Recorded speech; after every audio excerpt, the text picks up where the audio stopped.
10岁那年，我爸意外去世了。然而律师问我是跟亲吗，还是拿走父亲留下的2个亿。上一世我哭着喊着要妈妈，结果他拿着我爸的抚恤金，转头就嫁给了隔壁老王。哦，不是赵叔叔，我成了他们眼里的拖油瓶，最后被活活累死在工地上。死的时候才28岁。回想那可悲可笑的一生，我简直蠢得彻头彻尾。而现在命运的岔路口再次出现，眼前这个女人哭得梨花带雨。老宁，你怎么就走了？留下我们孤儿寡母可怎么活？她哭得撕心裂肺，浑身瘫软如泥，要不是旁边有人扶着，随时都能直接瘫倒在地。上一世我就是被她这副模样骗了，以为她是真的伤心欲绝，以为她没有我活不下去，所以我扑过去抱着她的腿，哭着喊着非要跟她在一起。结果呢，她拿着我爸用命换来的抚恤金，不到3个月便欢天喜地嫁了人，嫁给了她口中一直照顾我们的赵强。我爸的骨灰还没凉透，那个男人就住进了我家，睡上了我爸曾经睡的新床，而我成了那个多余碍眼的存在，成了他们眼中不该出现的拖油瓶。赵强有个儿子比我大2岁，是我如眼中钉肉中刺。李兰为了讨好那个继子，对我非打即骂，毫不留情。我爸留下的那笔钱成了他们一家人吃喝玩乐的资本，成了继兄泡妞炫富的筹码，而我连学费都得靠捡破烂去凑，高中都没读完就被赶出门打工，美其名曰男孩子要早点独立。我在工地上搬了整整10年砖，最后因为过劳一头栽倒下去，栽倒在滚烫的钢筋堆上面，再也没能醒过来。现在我回来了。李兰搂着我说：“小姨别怕，以后妈妈会好好照顾你的。”他搂着我，眼泪鼻涕糊了我一脸，可他眼神深处却藏着东西，藏着不易察觉的急切和贪婪。见此情形，我并没有像前世那样哭闹，只是静静的冷眼看着他表演。这时我爸生前的好友走了过来，也是他的代理律师周叔叔。周律师叹了口气，拍拍我的肩膀，随后从公文包里取出一份文件。周律师说：“李兰，小易，这是宁哥生前立下的遗嘱。”周律师的声音异常沉重。宁哥考虑到了所有情况，他名下有一笔2亿的资产，已经做了公证，现在有2个选择。第一，小易跟你，这笔钱作为抚恤金和抚养费，由你代为保管，直到小易成年。听到这话后，李兰呼吸瞬间急促起来，她眼睛里迸发出骇人的亮光，死死盯住那份遗嘱文件。第二，如果小易选择不跟你，这笔钱将转入信托基金，由我代为监管，小易拥有唯一支配权，而你李兰将无法得到任何部分。空气仿佛在瞬间凝固住了，所有人的目光都聚焦过来，聚焦在我这个10岁孩子身上。李兰的身体明显僵住了，她难以置信地瞪着周律师，仿佛在说你怎么能提出这种选择。紧接着，她立刻换上悲痛欲绝的表情，死死地把我抱在怀里。李兰哭嚎着说：“周律师，你怎么能说这种话？我怎么可能不要我的儿子？小易就是我的命啊！”她一边哭嚎，一边掐我胳膊，在我耳边恶狠狠威胁：“宁毅，你敢乱说话，我打死你！你是我儿子，你的钱就是我的钱。”上一世我被这话吓得浑身发抖，也被他那句妈妈不能没有你感动。可如今我只觉得阵阵恶心反胃，我能感觉到他掐我的手在抖，不是伤心，而是兴奋和紧张。2亿，他这辈子都没见过这么多钱。他一开始幻想拿到钱后的日子，幻想和赵强双宿双飞的美好生活。我慢慢的一点点挣脱出来，从他那个令人窒息的怀抱里挣脱出来后，我抬起头迎上周律师那错愕的目光，我一字一顿清晰无比的开口：“周叔叔，我选第2条。我选那2个亿。”整个灵堂瞬间陷入死寂，声落可闻，针掉地上都能听见。所有人都像被按下了暂停键，目瞪口呆地望着我。李兰脸上悲痛的表情瞬间凝固，然后寸寸皲裂开来，最后化为狰狞和不可思议。李兰尖声道：“宁毅，你说什么？”她的声音尖利的像要划破耳膜。我平静的又重复了一遍，声音不大，却像钉子般扎人。“我说我不要你，我要钱！”李兰嘶吼道：“你疯了！你这个不孝子，我可是你亲妈！”李兰彻底失控了，她像个泼妇一样猛扑过来，扬起手就要扇我耳光，但她的手腕被一只大手抓住了。抓住她的人是周律师。周律师铁青着脸说：“李兰，请你冷静，这是在宁哥的灵堂前，而且这是小易自己的选择。他一个小孩子懂什么？肯定是你教唆他的。”周律师厌恶地甩开他的手说道：“我再说一遍，这是宁哥的遗嘱，具有法律绚丽。既然小易做出了选择，我会立刻启动相关程序。从现在开始，你不再是他的法定监护人。”李兰彻底傻了，她看着我，眼神里充满怨毒和不甘，仿佛在看一个不共戴天的仇人。她大概怎么也想不明白，一向懦弱听话的儿子怎么会突然变得如此陌生冷酷。我懒得再理会他，我走到周律师身边，拉了拉他的衣角，问道：“周叔叔，我爸是不是早就知道了？”周律师身体猛地一震，他蹲下来认真看着我的眼睛，良久才沉痛地点了点头，说道：“你爸是个聪明人，他只是太爱你了。”一句话让我眼眶瞬间通红。是啊，我爸那么聪明的一个人，怎么会看不出李兰的水性杨花？他只是为了给我完整的家，一直在隐忍不发，直到他查出绝症时日无多，才为我铺好了这条后路。上一世的我实在太蠢了，亲手毁掉了父亲最后的爱，这一世我不会再错了。我选那2个亿。李兰最终还是被亲戚们拉走了。她临走时那怨毒的眼神，我刻在心里记了一辈子，但我丝毫不在乎。从我做出选择的那一秒起，我和他之间的母子情分便已断绝，剩下的唯有仇恨。周律师成了我的新监护人，他是个正直可靠的人。办完我爸的葬礼后，周律师把我接到他家住下，他给我看了一份长长的投资清单，都是我爸生前和他研究的项目。可我直接翻到了最后一页。周叔叔，前面这些全卖掉吧。周律师大吃一惊说：“小易，这些可都是蓝筹股，是你爸精挑细选的，稳健的很。”我摇了摇头说：“太慢了。”我伸出手指点在清单上，点在几个毫不起眼的名字上，把所有钱都投进这几家公司。周律师眉头紧锁地说：“企鹅、阿里，这都是些什么公司？听都没听过。小易投资可不是儿戏。周叔叔，你信得过我爸吗？”他愣了一下后，当然信。随即点头说：“那就也信我这一回，这是我爸托梦告诉我的。”我只能用这个蹩脚的理由，但周律师看着我的眼睛，那双眼睛静得不像10岁孩子，他竟鬼使神差地点了头。他不知道的是，我点的这几个名字，未来10年将搅动整个世界，成为最庞大的商业巨头，而我将是他们身后最神秘的股东。做完这一切安排后，我彻底放松了下来，给自己定下全新的人生目标：躺平。对，就是躺平。上辈子我累死累活，这辈子我要舒舒服服地过。我让周律师替我找了最好的私立学校，不是为了去苦读，只是为了那里的环境好，食堂好吃。我开始健身，不是为了别的，只是为了以后能有8块腹肌和人鱼线。穿衣服好看，我开始研究中国8大菜系，学着自己酿酒，不是为了当厨子，只是为了满足自己的口腹之欲。我把所有麻烦事都丢给了周律师，后来又丢给了周律师帮我组建的专业团队。为首的那个男人叫老吴，一个华尔街回来的精英，被我用3倍薪水挖了过来。我对他只有一个要求：别来烦我，有事自己处理，处理不了的就让他破产。老吴当时看我的眼神，就像在看一个败家的地主傻儿子，但他还是忠实地执行了我的命令。于是我的生活变成了……老板，企鹅公司的股价又翻了3倍，我们赚了50个亿。哦，知道了，别打扰我研究佛跳墙。老板，阿里公司马上要上市了，我们的原始股价值预计会突破1000亿。知道了，帮我看看我新酿的这批黄酒怎么样。老板，您上次随手买的那块地，政府要规划成新区的中央商务区，价值暴涨了100倍。老吴渐渐习惯了我的咸鱼状态，甚至开始帮我主动过滤掉那些不重要的几十亿的小生意，而我则在躺平的道路上越走越远。我名下的财富像滚雪球一样疯狂增长，但我对数字已经麻木了。我只对如何让自己过得更舒服感兴趣。我成了顶级富豪圈里一个神秘的传说，没人知道我是谁，只知道有个神秘的宁先生，富可敌国，却神龙见首不见尾。直到我18岁那年，一个女人的出现打破了我平静的躺平生活。萧婉清，我的前未婚妻。我和萧婉清的婚约是爷爷辈定下的娃娃亲。我爸去世后，我们家道中落，这门婚事也就没人再提。可谁也没想到，我爸留下的那笔遗产，在10年后会发酵成一个庞大的商业帝国。虽然我刻意保持低调，但宁家的重新崛起还是引起了萧家的注意。于是，在我18岁生日那天，萧家老爷子带着他的宝贝孙女亲自登门了，美其名曰履行当年的婚约。我第一次见到萧婉清，是在周律师家的客厅。她穿着一身得体的白色套裙，长发一丝不苟地盘在脑后，脸上画着精致的淡妆，美则没意，却像一座冰山，浑身散发着生人勿近的寒气。她就是那种标准的女强人，被当作家族继承人培养，理智强大冷静。据说她20岁就拿下了双料博士学位，22岁接管家族企业，手段狠辣，让一众商场老狐狸都忌惮3分。她的世界里只有事业利益和数据，感情被她视为最无用的弱点。宁毅是吧？她坐在我对面，双腿交叠，目光像扫描仪一样在我身上扫了一圈，带着毫不掩饰的审视和轻蔑。我当时刚健完身回来，穿着一身宽松的运动服，头发还带着汗水的湿气。我懒洋洋地应了一声，靠在沙发上，随手拿起一个苹果啃了起来。我的态度显然让他很不悦，他眉头微蹙。听说你高中毕业就没再读书了？读书太累。那你现在在做什么？健身、做饭、酿酒，研究怎么躺得更舒服。我实话实说，萧婉清的嘴角勾起一抹讥讽的弧度。所以你就是个无所事事的纨绔子弟？可以这么理解。我无所谓的耸耸肩，他发出一声冷笑，眼神里的鄙夷更浓了。宁毅，我们打开天窗说亮话。这门婚事是爷爷辈的玩笑，当不得真。我萧婉清的丈夫必须是能与我并肩而立的强者，而不是一个只知道吃喝玩乐的废物。所以呢？我饶有兴致地看着他。所以我希望你主动去跟我爷爷说，解除这门婚约。他以一种命令的口吻说道。作为补偿，我可以给你一笔钱，或者在我们公司给你安排一个清闲的职位。我差点把嘴里的苹果喷出来。给我钱，给我安排职位，他知不知道？他引以为傲的萧氏集团，在我眼里，连我资产的零头都算不上。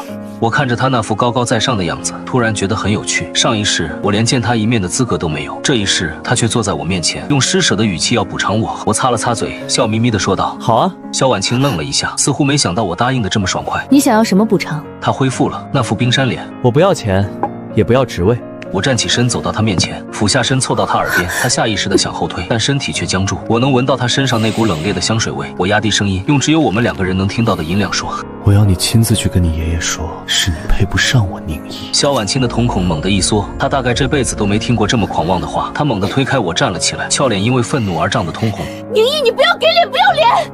不要脸，脸是自己挣的，不是别人给的。我重新坐回沙发，翘起2郎腿。萧小姐，是你先看不起我的，难道不是吗？她居高临下的看着我。你这种人，除了会投胎，还会什么？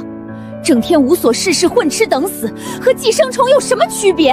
区别在于，我乐意。我摊了摊手，我的人生我做主，不像某些人，活得像个精密的机器，连喜怒哀乐都要计算得失。我的话显然戳中了他的痛处，他的脸色白了几分，握紧了拳头。道不同不相为谋，婚约我会去解除，从此以后我们两不相干。说完，他头也不回的转身就走，那高傲的背影像一只战败却不肯低头的白天鹅。周律师从书房走出来，一脸担忧。小易，你这样是不是太冲动了？萧家在京城的势力不小。周叔叔，放心吧，是他自己要退婚的，又不是我赶他走的。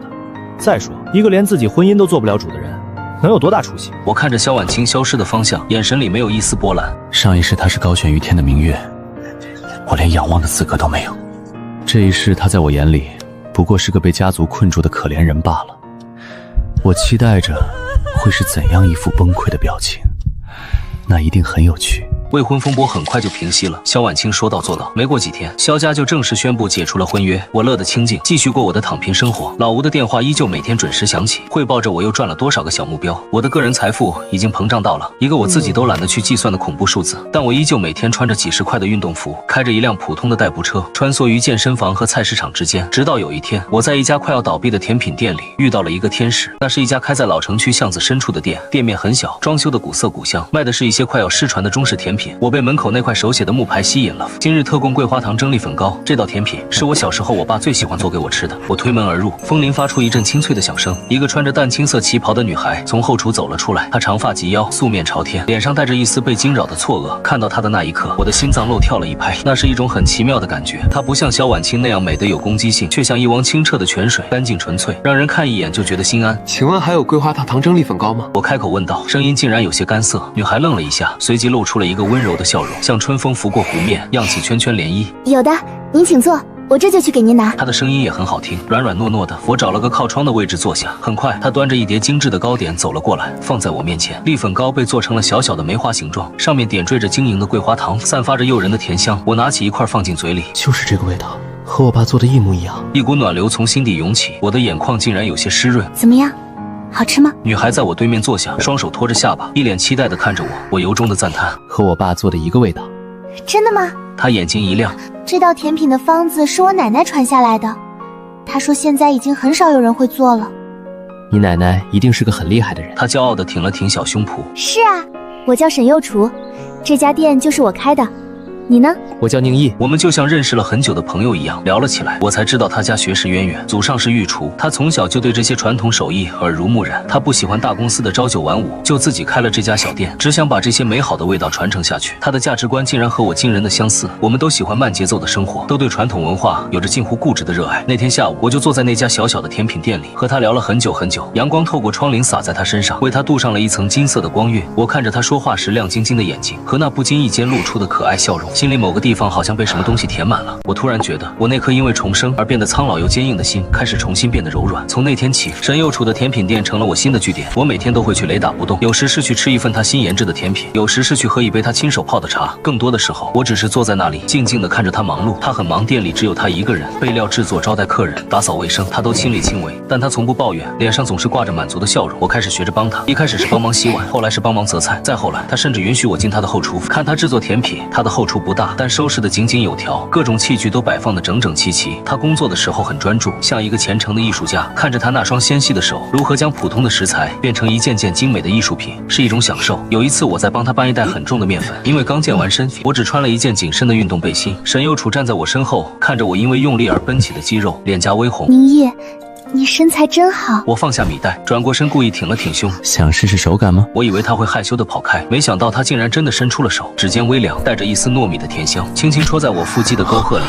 哇，硬硬的。他像发现了新大陆一样，眼睛瞪得溜圆，我的身体瞬间绷紧，一股热流从腹部直冲头顶。我活了2辈子，第一次被一个女孩子这么调戏，看着她那副天真又好奇的模样，我哭笑不得。我抓住她作乱的小手，她的手很软，像没有骨头一样。我压低声音凑近她耳边，她的脸刷的一下红透了，像熟透的苹果，飞快地抽回手，转身跑出了后厨。我看着她落荒而逃的背影，忍不住笑了起来。这个女孩子真是太可爱了。我们的关系在这样日常的相处中一点点升温，我们有说不完的共同话题，从美食到酿酒，从昆曲到古琴。我发现她就像一个宝藏，总能给我带来新的惊喜。她会弹古筝，会画水墨画，甚至还会自己做胭脂。她就像一个从古代穿越而来的侍女，浑身都散发着古典的韵味。和她在一起，我感觉整个世界都慢了下来，变得宁静而美好。我那颗只想躺平的心开始有了一丝波澜。我开始期待每天去见她，期待看到她的笑容，期待和她斗嘴，期待她不经意间的那些小动作。我甚至开始想，如果以后的日子每天都有她陪在身边，似乎也不错。我给她的甜品店起了个专属的称呼，叫我的御膳房，而她则给我起了个外号，叫躺平的大地主。她说我每天无所事事，就知道来她这里收租，把她做的最好吃的甜品都霸占了。我知道我们之间就差一层窗户纸了，而捅破这层窗户纸的是一场意外。那天一个开着跑车的富二代来店里，一眼就看上了沈右楚。他油头粉面，言语轻浮，一上来就要包下整个店，让沈右楚陪他。沈右楚当然不肯，富二代恼羞成怒，开始在店里撒野，砸坏了不少东西。我当时正好在后厨研究新菜谱，听到外面的动静，立刻冲了出去。看到一片狼藉的店面和沈右楚那张吓得煞白的小脸，一股无名火蹭的一下就冒了上来。我2辈子都没这么生气过。我挡在沈右楚面前，冷冷地看着那个富二代，滚出去！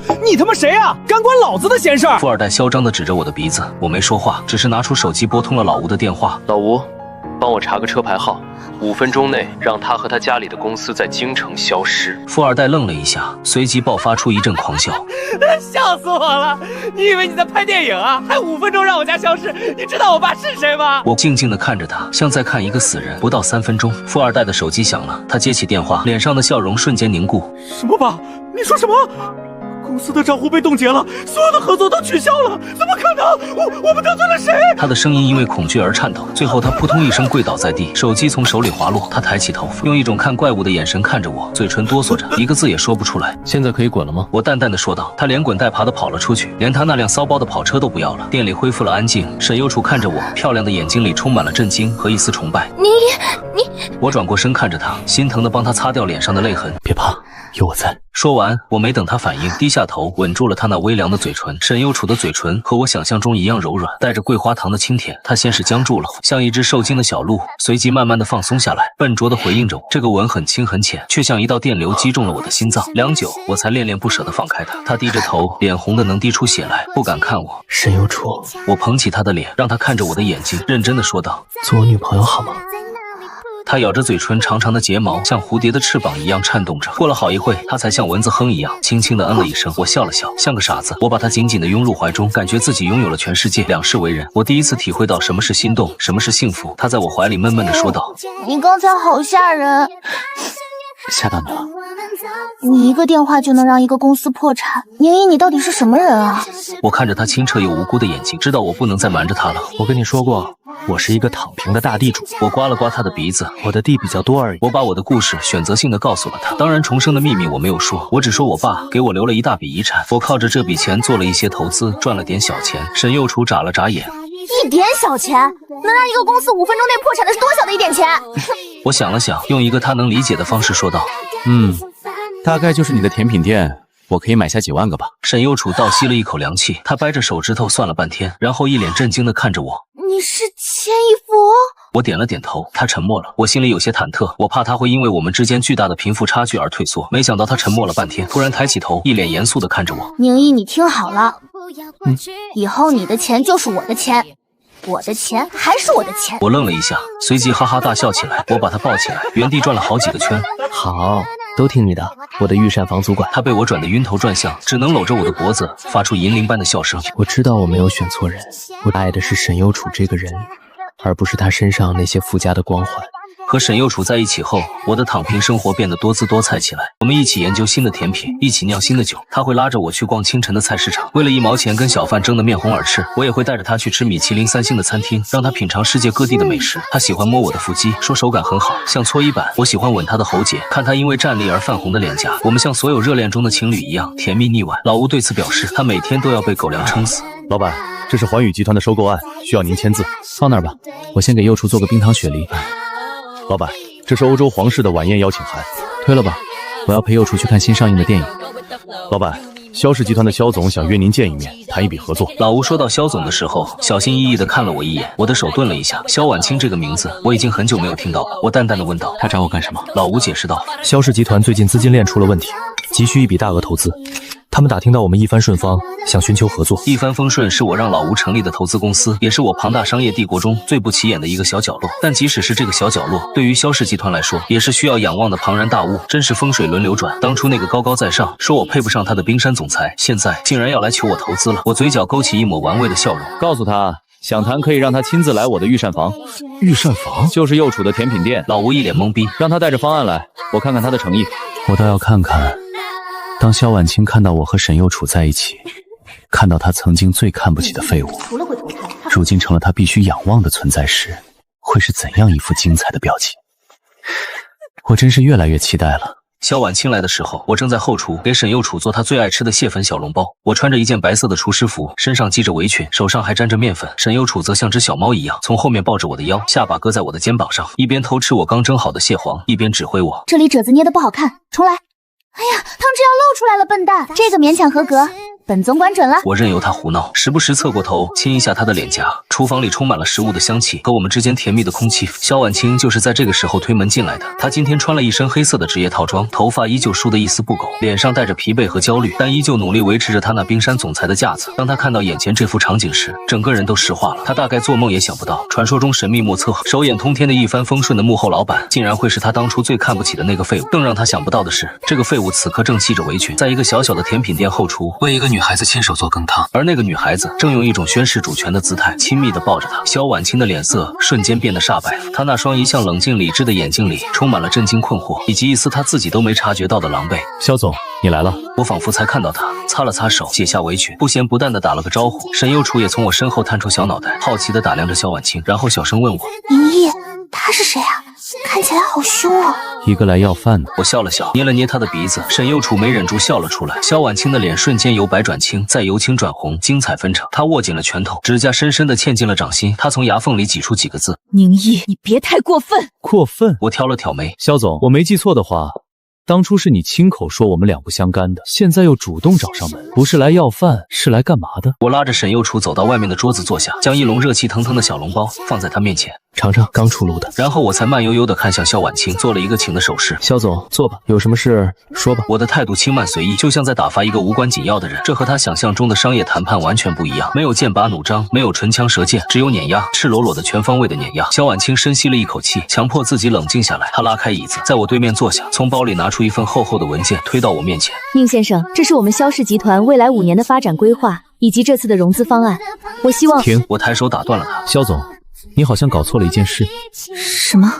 现在是你求我，不是我求你。我靠在椅子上，慢条斯理地说道：“我对你的计划不感兴趣，我只想问你一个问题。”我指了指身边的沈幼楚，又指了指自己。你觉得我和他配吗？萧婉清的身体猛地一颤，她看着我，又看了看我身边正小口小口吃着小笼包、一脸幸福模样的沈幼楚，嘴唇动了动，却一个字也说不出来。配吗？这个问题像一把尖刀，狠狠地插进了她高傲的心脏。眼前的男人英俊多金，权势滔天，却愿意为一个平凡的女孩亲手做羹汤，眼神里的宠溺是他从未见过的温柔。而那个女孩虽然穿着朴素，但笑容干净，眼神清澈，浑身散发着一种被爱包围的幸福感。他们坐在一起，就是一幅岁月静好的画卷。而自己呢，穿着昂贵的套装，拿着厚厚的方案，像个小丑一样坐在这里，祈求着这个男人的一点点垂怜。曾几何时，是自己站在他面前，用施舍的语气让他滚出自己的世界，而现在风水轮流转，巨大的讽刺和悔恨像潮水一样将他淹没。他的骄傲，他的理智在这一刻被击得粉碎。他艰难地开口，声音沙哑的不像他自己的。你们很配，是吗？我笑了。可是我记得当初有人说我是个废，是个寄生虫，配不上他。萧婉清的脸最后一丝血色也褪尽了，她知道我在羞辱她，用她当初说过的话原封不动地还给了她。宁毅，我承认当初是我有眼无珠。她闭上眼睛，像是在用尽全身的力气。我向你道歉，但是公是公，私是私。这次的合作对苏氏集团真的很重要，我求你。求我？我打断她。肖总，你用什么身份来求我？前未婚妻还是手下败将？沈佑楚在一旁听得云里雾里，但他很聪明的没有插话，只是默默的往我碗里加了一个小笼包，然后用他那双清澈的眼睛无声的支持着我。这个小小的动作却让萧婉清的防线彻底崩溃。他看到我们之间那种无需言语的默契，那种融入骨血的亲密，那是他永远也得不到的东西。他一直以为自己追求的是事业的巅峰，是无上的权利，可直到今天他才发现，当他站在高处俯瞰众生时，内心是多么的空虚和寒冷。他赢了全世界，却输掉了唯一一个可能温暖他的人。宁毅，他再次开口，声音里带上了哭腔，算我求你了，好不好？他哭了，那个永远高高在上、冷若冰霜的萧婉清竟然哭了，眼泪顺着她精致的脸颊滑落，滴落在她那份引以为傲的方案上，晕开了一片水渍。我静静地看着她，心里没有一丝快意，只有一片漠然。上一世我或许会因为她的眼泪而心软，但现在不会了。我拿起那份方案，看都没看，直接扔进了旁边的垃圾桶。肖总，我站起身，居高临下的看着他，顺便告诉你一句，我对收购一个将破产的公司没有兴趣，尤其是这个公司的老板还是你。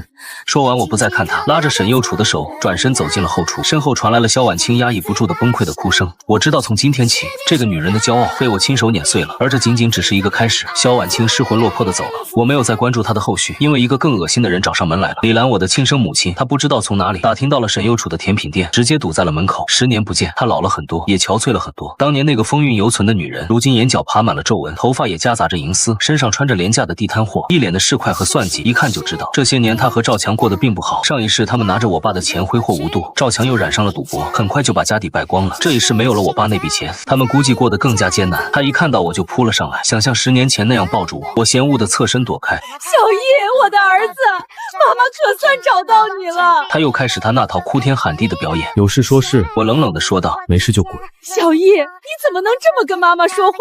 妈妈知道你还在怪妈妈，可是当年妈妈也是有苦衷的。我和你赵叔叔这些年过得好苦啊，他做生意被人骗，欠了一屁股债，我们现在连饭都吃不上了。小叶，你现在出息了，你可不能不管妈妈呀。他一边抹着眼泪，一边开始卖惨。他说着就要跪下来，我皱起了眉头。沈佑楚从店里走出来，看到这一幕，有些不知所措。宁毅，这位是一个不相干的人。我把沈佑楚护在身后，不想让他被这种污秽的场面沾染。李兰尖叫起来，指着沈佑楚：我怎么是不相干的人了？我是他妈，亲妈！你又是谁？一个狐狸精，想勾引我儿子，图我们家的钱是不是？沈佑楚的脸白了白，我的脸色彻底沉了下来。我一字一顿，声音冷得像冰。我再说一遍，滚！我不滚！宁毅，你今天必须给我钱，100万，不，1000万，不然我就赖在这里不走了。我还要去告你遗弃亲生母亲！李兰开始撒泼耍赖，她以为我还是那个可以任由她拿捏的软柿子，她以为我会在乎名声，会在乎别人的眼光。她错了。我看着她那张丑陋的嘴脸，突然笑了。好啊，我说道，你不是要告我吗？我给你这个机会。我拿出手机，再次拨通了老吴的电话。老吴，帮我联系京城最好的律师团队，再帮我联系几家最大的媒体，我要开个记者招待会，主题就是我和我这位亲生母亲好好算一算这些年的账。李兰愣住了，她没想到我非但没有被她威胁到，反而要把事情闹大。你敢？她有些色厉内荏。你看我敢不敢？我收起手机，冷笑道：李兰，你大概忘了10年前我是怎么选的。10年前我能为了钱不要你，10年后我照样能为了清静让你身败名裂。你不是喜欢演戏吗？我给你搭个更大的舞台，让你演个够。我的眼神像在看一个死物。李兰被我看得浑身发毛，她终于意识到眼前的这个儿子已经不是她能控制得了，他是个魔鬼，一个比他更冷酷更无情的魔鬼。他指着我理了半天，最后终于扛不住那种巨大的压迫感，灰溜溜的跑了。世界终于清静了。宁毅，沈佑楚担忧地拉着我的手，她真的是你妈妈？曾经是。我反手握住她的手，放在唇边亲了一下。现在不是了，以后我的家人只有你。沈佑楚看着我，眼睛里泛起了心疼的泪光。他没有再问什么，踮起脚给了我一个温暖的拥抱。别怕，以后有我呢。我抱着他，感觉心里那些因为前世而留下的阴霾正在一点点被他的阳光驱散。是啊，我还有他，这就够了。我以为李兰被我吓跑后会就此罢休，但我还是低估了他的无耻。几天后，网络上突然铺天盖地的出现了很多关于我的黑料。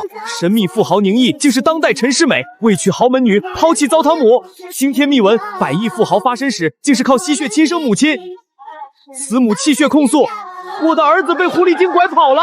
一篇篇声泪俱下的小作文，把我塑造成了一个忘恩负义、嫌贫爱富、被美色迷惑的白眼狼，而李兰则成了一个含辛茹苦、被儿子抛弃的可怜母亲。沈佑楚自然就成了那个破坏我们母子感情的狐狸精。还有几张我和沈佑楚在街边小店吃饭的偷拍，一时间舆论哗然，无数不明真相的网友被这些小作文煽动，开始在网上对我进行疯狂的口诛笔伐。我的名字第一次以这种方式登上了热搜，甚至还有一些极端的网友人肉出了沈佑楚的甜品店，在店门口泼油漆、扔垃圾，骂他是不要脸的小三。沈幼楚被吓坏了，好几天都不敢开门，他躲在我怀里，委屈的直掉眼泪。我抱着他，心疼的无以复加。宁毅，我没有，我不是狐狸精。我知道你不是，别怕，一切有我。我眼中的杀意前所未有的浓烈。李兰、赵强，你们真的惹到我了。我本来只想让你们自生自灭的，但你们偏要来招惹我最在乎的人，那就别怪我心狠手辣了。我让老吴去查，很快结果就出来了。这一切的背后，果然是李兰和赵强搞的鬼。他们找了个三流的营销公司，花钱买了水军，自导自演了这出大戏。而更让我意外的是，这件事背后竟然还有萧婉清的影子。虽然他没有直接参与，但他旗下的公关公司却在这场舆论战中起到了推波助澜的作用。好啊，真是好得很。一个是我那无耻的亲妈，一个是我那不甘心的前未婚妻。既然你们喜欢联手，那我就让你们一起下地狱。我没有急着去澄清，也没有去撤热搜，我让舆论继续发酵，我要让他们站得越高，摔得越惨。3天后，就在全网对我的声讨达到顶峰时，我召开了那场我为李兰准备的记者招待会，地点就在京城最顶级的7星级酒店，最大的宴会厅。我邀请了全国上百家主流媒体，阵仗之大前所未有。李兰也被我请到了现场，她大概以为我是要服软，要给她钱了事，脸上带着得意的笑容。萧婉清也来了，她坐在一个不起眼的角落，想看看我如何收场。我穿着一身得体的手工西装，牵着沈幼楚的手走上了发布台。沈幼楚有些紧张，手心都是汗。我给了他一个安抚的笑容，闪光灯像疯了一样闪烁。我清了清嗓子，对着面前无数的话筒和镜头，开口说了第一句话：大家好，我是宁毅，今天请大家来，是想给大家讲一个关于选择的故事。我把我10岁那年的故事原原本本的讲了出来，从我爸的遗嘱到李兰的威胁，再到我最后的选择。我讲得很平静，没有一丝情绪波动，就像在叙述一件与自己无关的事。但整个会场却陷入了一片死寂，所有记者都惊呆了，他们大概没想到事情的真相竟然是这样一个惊天反转。李兰的脸瞬间变得惨白，她想冲上来反驳，却被我安排的保镖死死按住。当然口说无凭，我打了个响指，身后的大屏幕亮了起来，上面开始播放一段录音，那是10年前在灵堂上李兰在我耳边威胁我的那段话。宁毅，你敢乱说话，我打死你！你是我儿子，你的钱就是我的钱。声音清晰无比，是我让周律师从当年他随身携带的录音笔里调出来的。我爸生前多疑，周律师为了以防万一，才录下了当时的所有对话。没想到今天派上用场，录音一出，全场哗然，记者们的闪光灯全都对准了面如死灰的李兰。李兰疯狂地嘶吼着：“这是假的，是合成的！”我笑了，假的？那这个也是假的吗？大屏幕上画面一转，开始播放一段视频，是我爸去世后不到1个月，李兰和赵强在一家高档餐厅里举杯庆祝的画面。兰兰，我就说吧，那小子就是个傻子，肯定会选你的。那是我生的儿子，我还不了解。等拿到那2个亿，我们就去环游世界。来，为了我们美好的未来，干杯！视频里2人笑得无比灿烂，无比刺眼。这段视频是我让老吴动用了一些特殊手段，从那家餐厅的监控里恢复的，铁证如山。李兰再也无法狡辩，她像一滩烂泥一样瘫倒在地。还没完呢！我冷冷地说道。大屏幕上继续出现新的证据，赵强烂赌的借条，他们变卖我爸遗物的记录，甚至还有他们当年如何虐待年幼的我的邻居证词，一桩桩一件件触目惊心。所谓的慈母，所谓的苦衷，在铁一般的事实面前成了一个天大的笑话。整个发布会变成了一场对李兰和赵强的公开处刑，而我自始至终都只是一个冷静的旁观者。最后大屏幕定格在一份文件上，断绝母子关系声明。我拿起话筒，我宁毅在此正式宣布，声音传遍了整个会场，从今日起，我与李兰女士断绝一切关系，从此生老病死、婚丧嫁娶各不相干。另外，我顿了顿，目光扫向了角落里的萧婉清。对于此次恶意造谣重伤我以及我未婚妻沈幼楚小姐的所有个人和单位，我的律师团队将追究其全部法律责任，包括萧氏集团旗下的公关公司。萧婉清的身体猛地一震，她抬起头迎上我冰冷的目光，脸上血色尽失。她知道我这是在向她宣战，她也知道她输了，输得一败涂地。记者招待会成了当晚所有媒体的头版头条，舆论瞬间反转，各种词条轮番轰炸热搜。李兰和赵强成了过街老鼠，人人喊打。他们不仅要面对道德的谴责，还要面对法律的制裁。诈骗、虐待儿童、伪造证据，够他们把牢底坐穿了。萧氏集团也受到了牵连，股价一夜之间暴跌30%，濒临破产。萧婉清焦头烂额，四处求人，却处处碰壁，没人敢在这个时候得罪我。他终于尝到了众叛亲离、四面楚歌的滋味。几天后，一个意想不到的人给我打来了电话，是萧婉清。他的声音不再是冰冷的，而是充满了疲惫和沙哑。宁毅，我输了。这是他说的第一句话。我打电话给你，不是想求你放过我，只是想问你一个问题。说，如果当初我没有退婚，你会不会？不会。我毫不犹豫地打断了他。萧婉清，你从来都没有走进过我的世界，也不可能走进我的世界，因为你从来没有看懂过我。你看到的只是你以为的，你喜欢的也只是你以为的强者，而我从始至终都只想做一个给我爱的人做饭的普通男人。电话那头陷入了长久的沉默，最后只传来一声轻微的、仿佛心碎的声音。我明白了。挂了电话，我知道这个女人这辈子都不会再来打扰我了。她或许会用她的方式重建她的商业帝国，但她的世界里永远都缺了一块叫做幸福的拼图。而我早已找到了我的幸福。我关掉手机，转身走进厨房。沈幼楚正系着我给她买的小熊维尼围裙，哼着歌，笨手笨脚的学着包饺子，弄得满脸都是面粉。看到我进来，她冲我露出了一个大大的笑脸。大地主，快来帮忙！你的御膳房总管今天想吃3鲜馅的饺子。阳光透过窗户洒进来，照在她可爱的脸蛋上，温暖而美好。我走过去，从背后抱住她，在她沾着面粉的鼻子上亲了一口。遵命，我的女王陛下。财富、权势、复仇，这些东西在这一刻都变得不再重要。我只想抱着我眼前的这个女孩，给她做一辈子的饭，看一辈子的笑脸。重生一世，我用2亿买断了和过去的纠葛，却没想到最终赢回来的是整个世界，一个有她的世界。